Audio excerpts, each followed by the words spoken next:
ولا تهنوا ولا تحزنوا وأنتم الأعلون إن كنتم مؤمنين. رغم بجاه صدق الله العظيم فيكم صدق مكتوبها أقل غيرنا المصطفى المرتضى هداهما والفاطمة لحقنا اشتبه شهبتا عليك جليل مدين رات سبھی کی چراغ میں ہم لوگ چھوڑ کر پارہ رسالت میں یہ درود پیش کریں پڑھیں باواز کرم اللہم صلی علی سیدنا مولانا صلاة والسلام عليك يا رسول الله صلى الله عليه وسلم.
میٹھی میٹھی آواز میں آپ کا سامان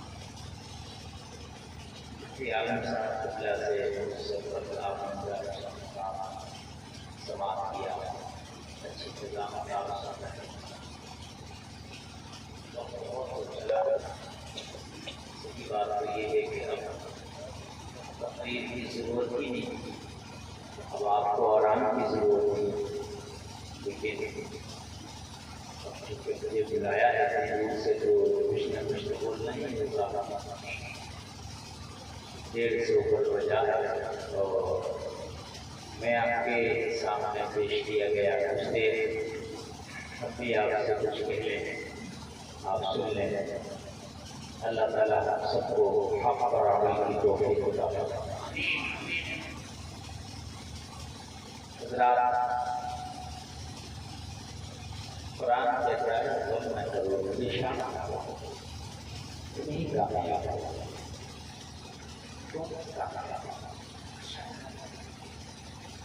لیکن کہتا شرط یہ ہے کہ تم مومن کامل ہو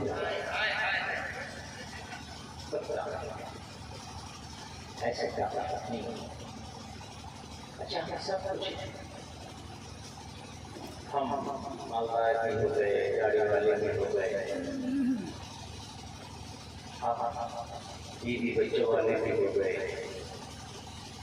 اگر نام ہو سکے تو مومن کامل نہ ہو سکے. یہی کمی چل رہی ہے جو ہمارے فیل ہونے کی وجہ ہے. پوری دنیا اس وقت میں ٹیڑھی نگاہ سے دیکھ رہی ہے. اور تم ہو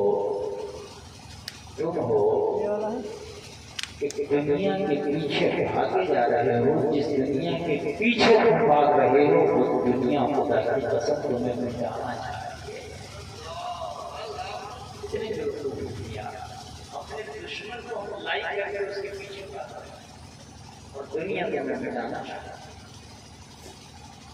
ابھی نیتنیاہو کا ایک بیان آیا، شاید آپ نے نہیں سنا ہوگا. اس نے کہا بھائی بنام مسلم چاہے کوئی بھی دشمن ایسا بنانا اور میں سب کو مٹانا چاہتا ہوں. اس نے کہا کوئی بھی ہو یہ مطلب نہیں، وہ غنڈہ گردی تو ہو رہا ہے، دہشت گردی تو ہو رہا ہے.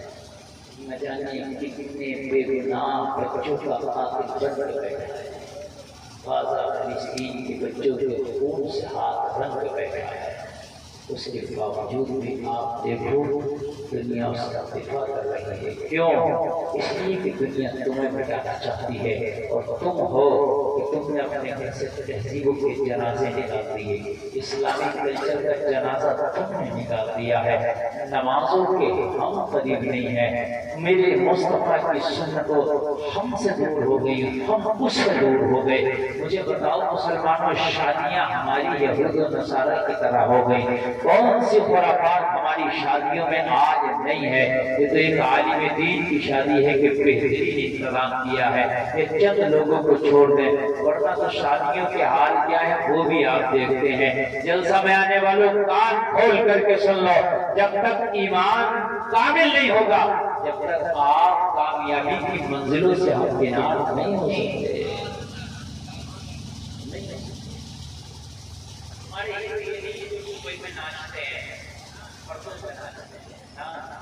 تمہارے لیے وہ ہے جو نعرہ تکبیر لگا کر اس دنیا کی فصیلوں پہ اسلام کا جھنڈا لہراتے ہیں.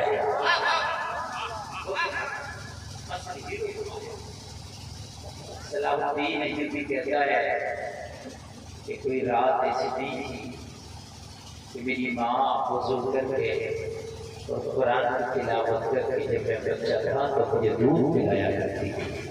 کوئی ایسی رات نہیں. محمد خاصانی فاتح قسطنطنیہ, جس نے قسطنطنیہ کی فصیلوں پر اسلام کا جھنڈا لہرایا, کہتا ہے میری ماں مصطفیٰ کا درود پڑھتی جاتی, میں ماں کا درود بھی جاتا تھا. صلاح الدین کہتا ہے میرا بچپنا تھا, کچھ بچے کھیل رہے تھے, میں کھڑے ہو کے دیکھ رہا تھا, صرف دیکھ رہا تھا, کھیل نہیں رہا تھا. میرا باپ آیا تو اٹھا کر پٹک دیا اور کہا جن کے خواب بیت المقدس کا فاتح بننا ہوتا ہے وہ آج بچوں کا کھیل نہیں دیکھا کرتے. اور باپ ذرا آگے بڑھا, شفقت بدری غالب آئی, باپ نے پلٹ کے دیکھا کہ میرا بیٹا کو چوٹ تو نہیں لگی. میں سینہ تان کے کھڑا تھا.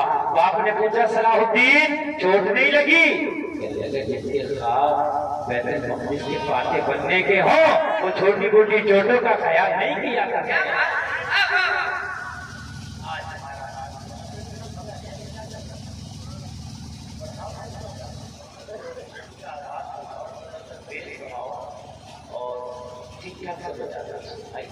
اس وقت جو ہے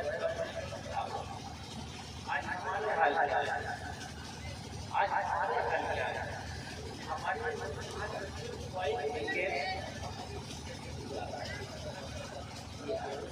میں ہر گھر کا حال دیکھ رہا ہوں. 90% بچوں کو آج کوئی ابا کا موبائل, کوئی امی کا موبائل لے کر کے بچہ ایک طرف بستر پہ پڑا ہے اور وہ دیکھ رہا ہے. مجھے بتاؤ جس کا بچپنا خدا کی قسم خالی موبائل کے کیمپ میں گزرے گا, وہ خاک جوان ہو کے مصطفیٰ کا عاشق اور مجاہد بنے گا.